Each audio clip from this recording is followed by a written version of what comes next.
Hello and welcome to Journey to Everlasting, the show that talks all things relationship, be it marriage, be it courtship. We try to look at them through three different lenses. The lens of practical lens, rather, a professional lens, and of course a biblical or spiritual lens. Now, I must warn you, before we begin this show, we are talking about a heavy topic, abuse. So if you have gone through that and might not be willing to watch, viewer discretion is advised.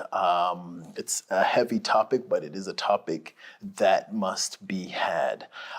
Today, we're going to start off with Miss Carol Kondo. Welcome to the show. Thank you, Tapua. Lovely to be here. Yes. May you please just tell the viewers just a little bit about who you are. Sounds like a job interview, huh? It really feels like one. Right. Okay, so I'm Carol Kondo. I'm living here in South Africa. I am a growth strategist, and I work from a psychologically informed coaching perspective in the way that we grow organizations and culture. And we focus mainly on the behaviors of human beings. I am a Christian of the Seventh-day Adventist Church, a mom of two, and my relationship with God and I is a work in progress. I love that. Isn't it all for all of us? Carol, the topic that we're discussing today, like I said, is a heavy one. Definitely. And I think one that needs to be kind of treated with that kind of respect, and it's about abuse. Firstly, if someone is going through abuse within their relationship, what advice, just right off the bat, would you give them? Wow, Tapua, that's deep. Hey, right. The concept of giving advice in itself is scary. Firstly, because with abuse, most people don't know how to leave. Right. Yeah. And I would say the first place before you even go to an organization is to talk to someone that you trust. That's the first internal organization that you need to go to. Right. And if you then need something that's more intense, you need to see a therapist of some sort, a psychologist, or you need to go to institutions like Tears or Rape Crisis that specifically focus on the kind of abuse that you're going through. And the nature of abuse is changing, because when you talk about abuse, the first thing people think about is a woman being bashed and beaten and kicked. Right. But there's lots of emotional abuse that goes on, psychological abuse that goes on, gaslighting in relationships, and narcissism is becoming a huge thing in relationships. And you can endure that for many years and not actually understand that you're being abused up until you share your circumstance with someone. So it's always imperative to speak to someone when something feels off in your relationship and maybe sense check with them. Like, I'm getting this kind of energy. Is it just me or something else is going on? Then take it to the most professional organization that is within your area. Right, and someone who has gone through that, and like with the many kind of forms that it's taking, and have lost, I guess, a sense of self or self-worth. How can they regain that? How can they feel empowered again? To be honest with you, the journey to that is difficult. Right. And one of the first things one needs to accept is that something has happened to me as a way of recovery. Because we lose it when we don't acknowledge that we've been abused and accept the impact of the abuse. And unfortunately, I'll speak as a woman of color. In our backgrounds, we are taught that you must be strong. You must bear it. Just be strong and keep going. So with that context, for you to then walk towards healing means you have to let go of a narrative around holding on, enduring, suffering, being long suffering with your abuse. And the idea that you can pray through abuse, actually, because there's an assumption that when you're a Christian, like we all are, Mercy, right. you can pray your situation out, You keep praying until he stops beating you. But sometimes Jesus is saying, take your bags and leave, as the message. So for you to be able to walk towards healing, accept what is happening to you, let go of certain narratives, look for professional help. Sometimes it actually requires you to hide for a while, move communities up until you feel psychologically safe. Then you're able to make more informed decisions and braver decisions, in my opinion. So Carol, I know we've established like the professional help that is needed and all of that, but there is faith that, especially like within the church, people talk about, and I'm sure there is a role that faith does have. Do you mind elaborating on what you feel faith has to do with the situation that you're in? Honestly, I feel like faith has a very huge role. We mustn't undermine the impact of faith in the process of healing. And I think what's really useful at that point is believing that God can turn your situation around. God can heal your broken heart and assist in that healing. And it's that point where you get to God and you say to him, take your heart and put it in mine and remove mine that's heartbroken. Can you carry my burden? Because the body gets tired. So God, can you carry my burden at this point? Because I can no longer do it by myself. So the process of taking and giving it to someone else relieves you of the emotional burden of what you're carrying. And as you walk your journey, knowing that you don't walk alone is so important, and that you have a community, depending on how strong your community is, who will pray for you. Because at that time when you're going through those things, very rarely can you have a fully fledged prayer, that's fervent and all those things. But it's good to know that somebody else is standing in the gap for you. That in itself does a lot for healing and faith and growth once more. So the faith isn't necessarily to discredit the experience or to say that this isn't something that you're going or make it light or anything like that, but it's something to help carry you through a situation like that. I really, really, really like that answer. Thank you so much. Unfortunately, we are out of time for this segment, and we have to take a bit of a commercial break. Thank you so much, Carol, for being a part of this conversation. Thanks to you. It was lovely being here. No problem. For those who are watching, please stay tuned. I know it's a heavy episode, but it is one that is needed. Please do join us as we continue this discussion on Journey to Everlasting. Stay tuned.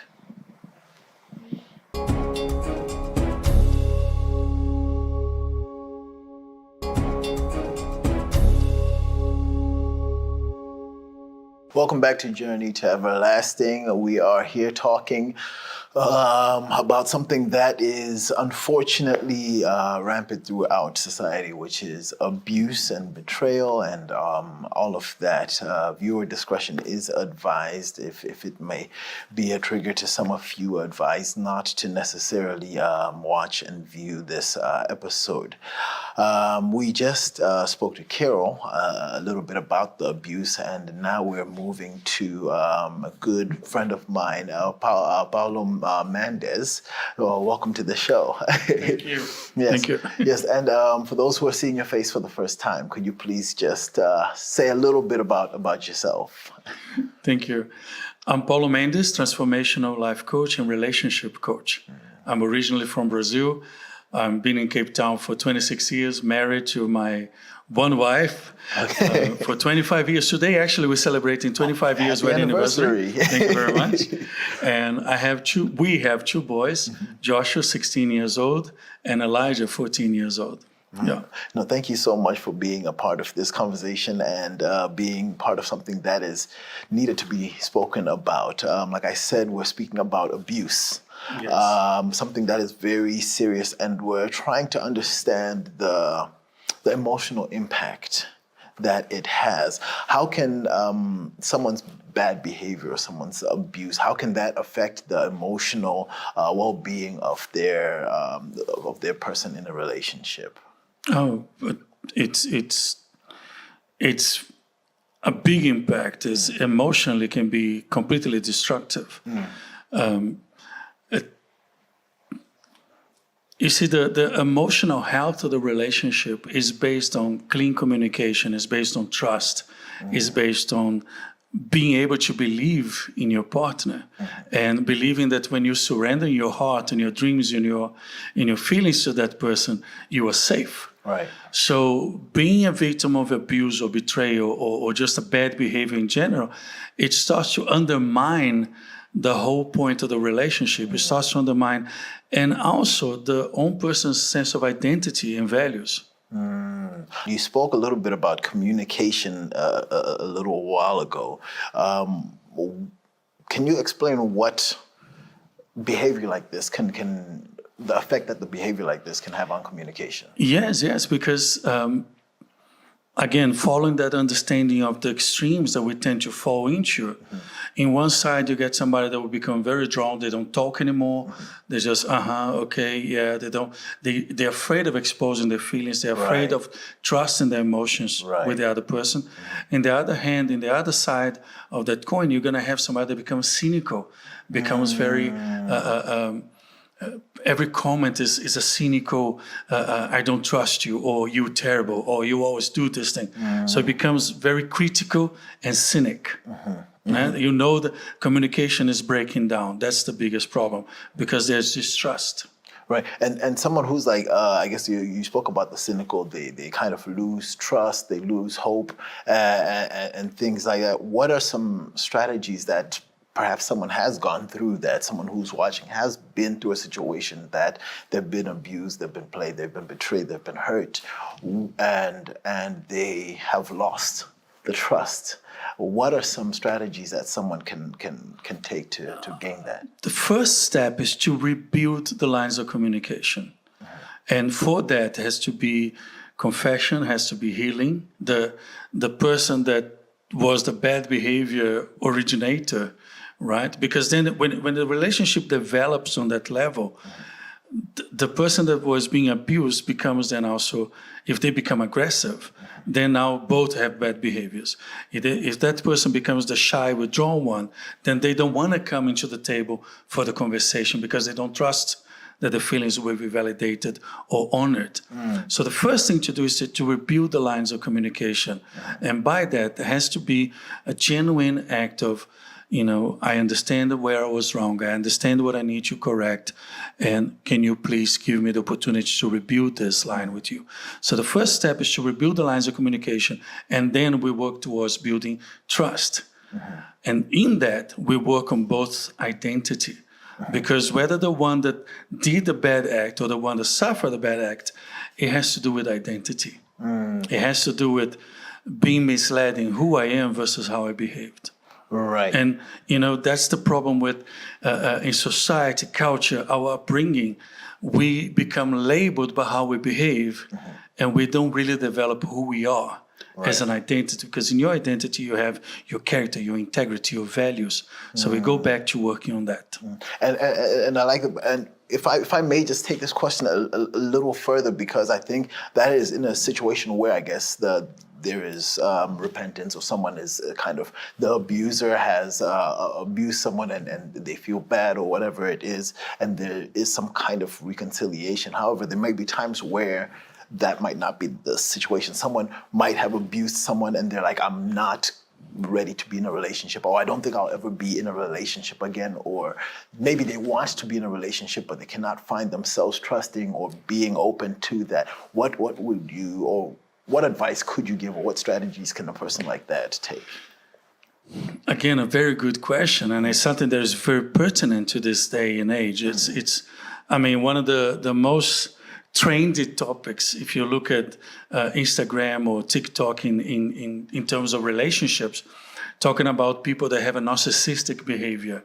And if the person has that behavior, it can be purely out of the person is insecure and they're masking that with a behavior that is selfish, and then they manipulate others, and they don't know they are behaving that way. They lie to themselves, or they've been lied to, thinking they just being themselves or looking after their own interests. But to the person that has been on the other end of that story, the one that is suffering, how do they recover? Again, we need to go back to what is your original design? What is your identity? What were you created to be in God's eyes? Because you have worth, you have value outside of anybody else in you. So once we go back to understanding what is your purpose, your vision for life, your identity, then we can talk again about trust. Because remember, the scripture says, love your neighbor as you love yourself. Right. So it's going back to understanding I have to love myself first so I can love you. Be a relationship as friends, in business, in work, or a romantic relationship.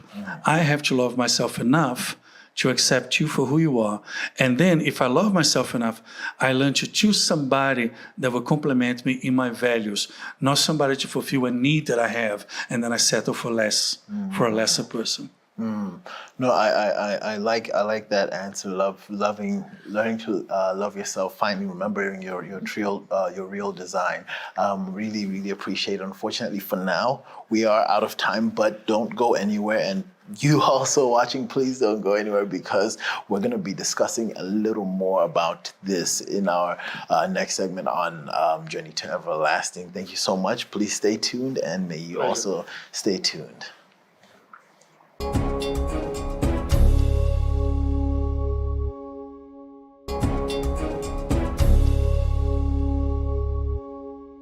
You're tuned into Journey to Everlasting.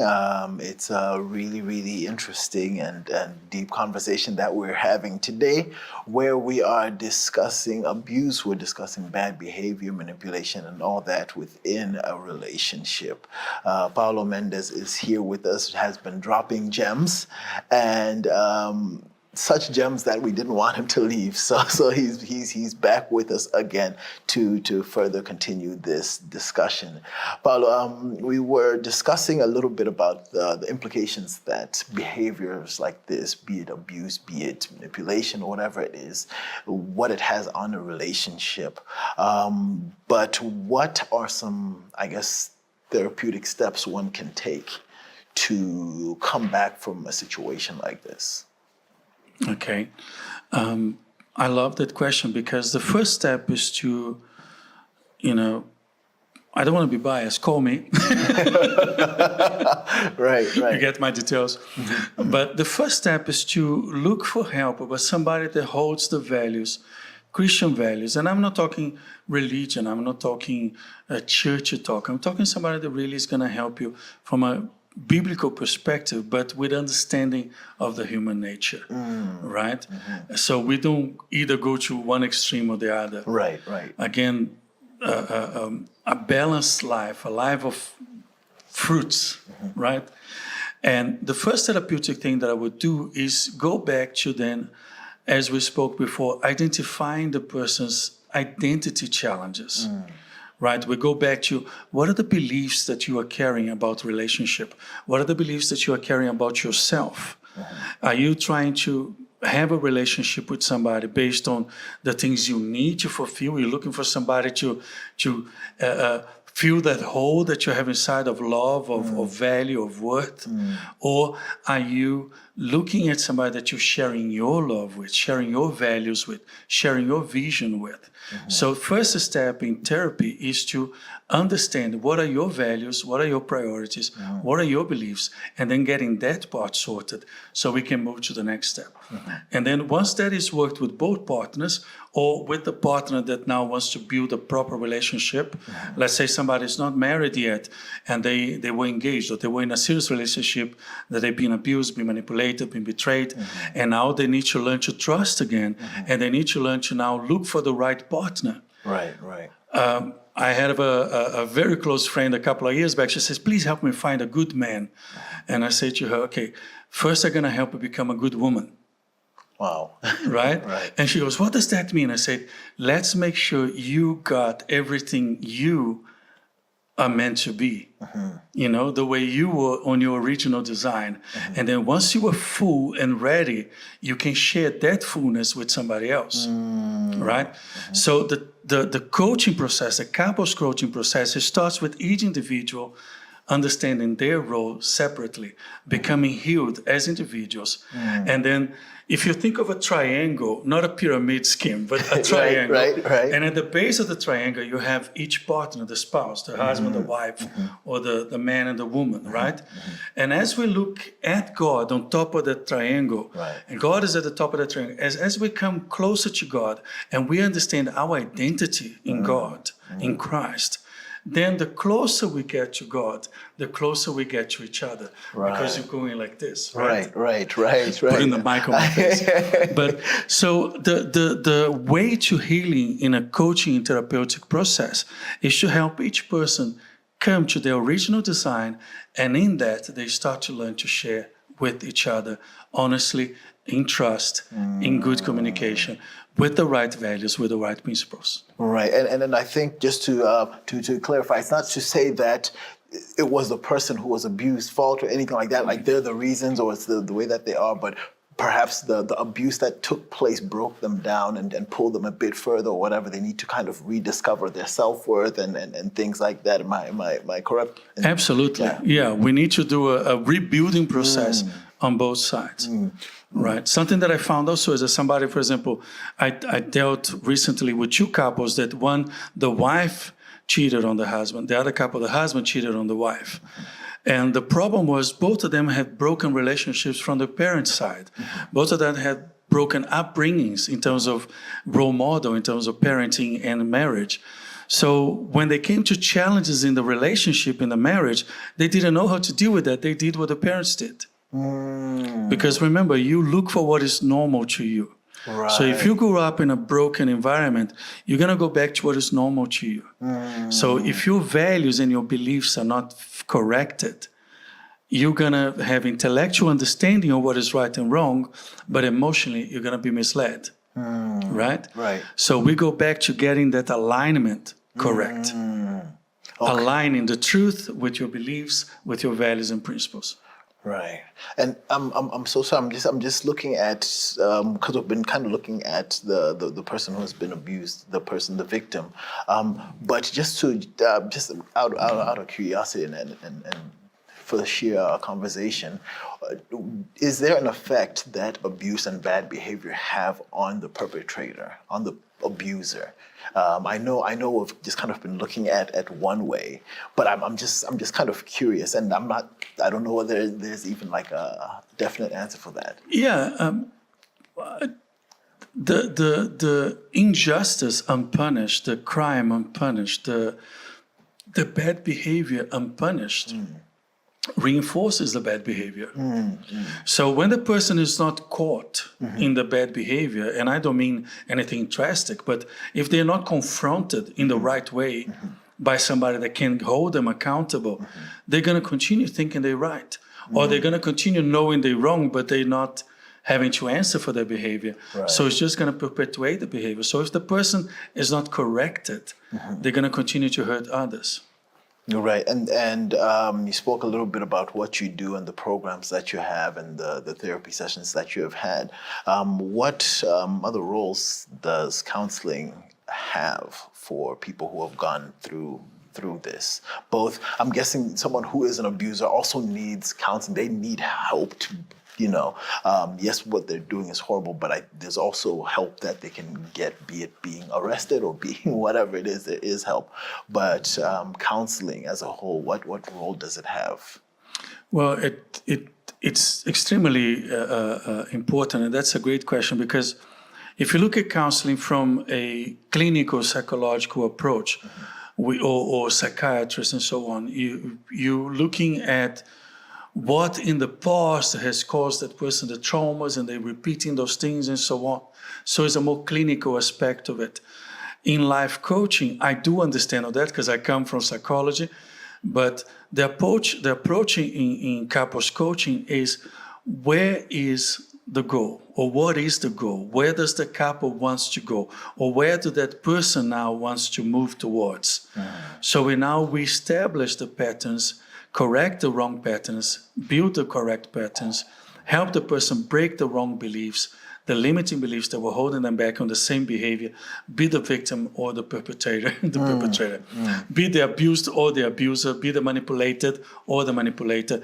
We help that person come to terms with what was causing them, but then reassign our new meaning, understand the behavior, understand the consequences of that behavior. How is damaging you to keep accepting the manipulation or the betrayal, or if you are the betrayer, the manipulator, how that is affecting you and is stopping you from having actual genuine love and relationships. Right. And then we rebuild that perspective. We rebuild that with the right beliefs, the right understanding, the right meanings, the right values. It goes back to what are beliefs you're holding, how that sustain the values that guide you in terms of character and integrity, and how you align that with a vision for the future. Right. That's how we work in the therapeutic process. Be with the relationship coaching. I have 2 programs. One is called Relationship Rescue. The other one is Relationship Bootcamp, where we talk about the different things in a short time, and then we go towards building the relationship. Paulo, my friend, thank you so much for being a part of this conversation. It's my pleasure, my honor. We really appreciate you being here and the insight that you have given us. For those of you who are watching and you have comments, please do so in our comment section on our social media platforms. By no way are we saying that if you're being abused, you should stick around or you should just kind of keep taking the abuse. We're actually saying stand up. You can stand up and you can take action.